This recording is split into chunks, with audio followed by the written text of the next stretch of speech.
Hello everyone, welcome to an episode of Chaos Theory. So, in chaos theory, we usually have only a simple rule set which, surprisingly, results in complex behavior, or in other words, in a chaotic system. The fun comes in when we repeatedly execute our simple rule set, because the visual appearance of the chaotic system will differ extremely every time.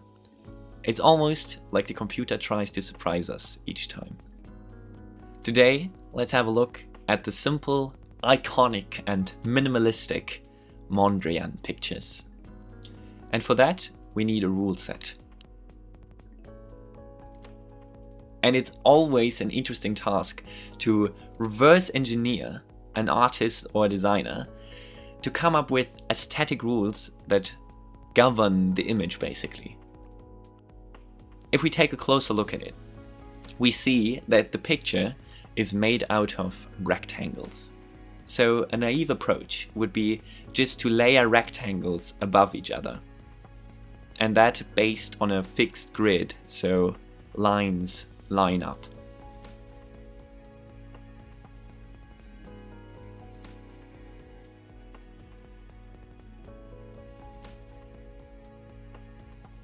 After this minor visual experiment, let's code it.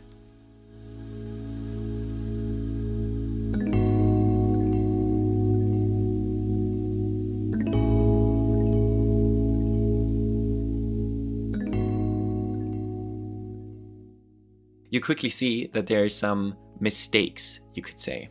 Because, for example, why does this line end here?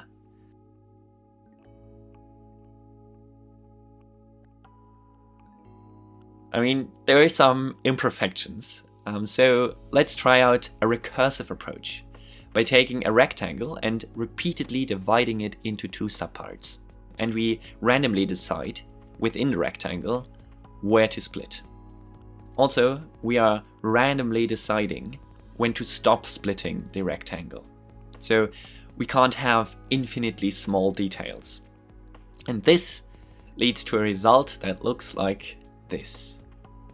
So yeah, I mean, it's okay. We can see some Mondrian-like pictures, but there is something missing. Where is the spice, right? The chaos, the changing, the morphing. Something is missing. So let's introduce animation. And for that, we need 3 more rules.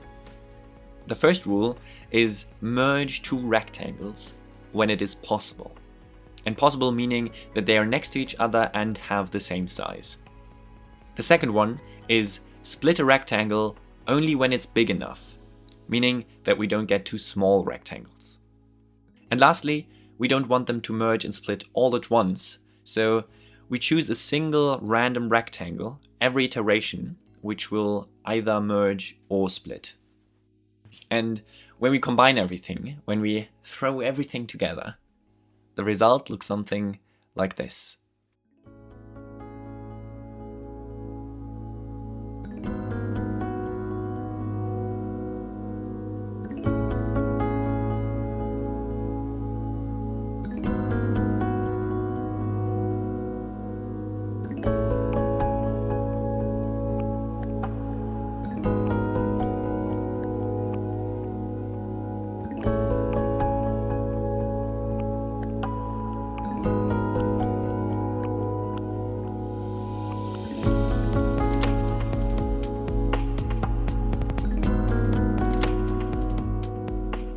Also, we can increase the grid size and the animation speed, or the concurrency of the animation, and it will look something like this.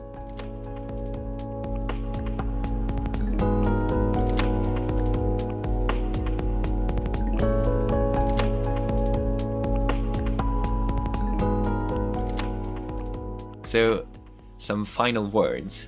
I really find it very soothing just to look at the emerged behavior. Because when you just don't know what is gonna happen. And there are phases where I wish something happens, and there are phases where I don't care about what happens next. But when you just sit back and let the image emerge, I don't know, it has something beautiful in it. where the image dissolves and reinterprets itself. For all the curious people, I put a fairly long simulation run in the video description down below. Basically for all the people that couldn't get enough. And that's it from me today. Have a great day.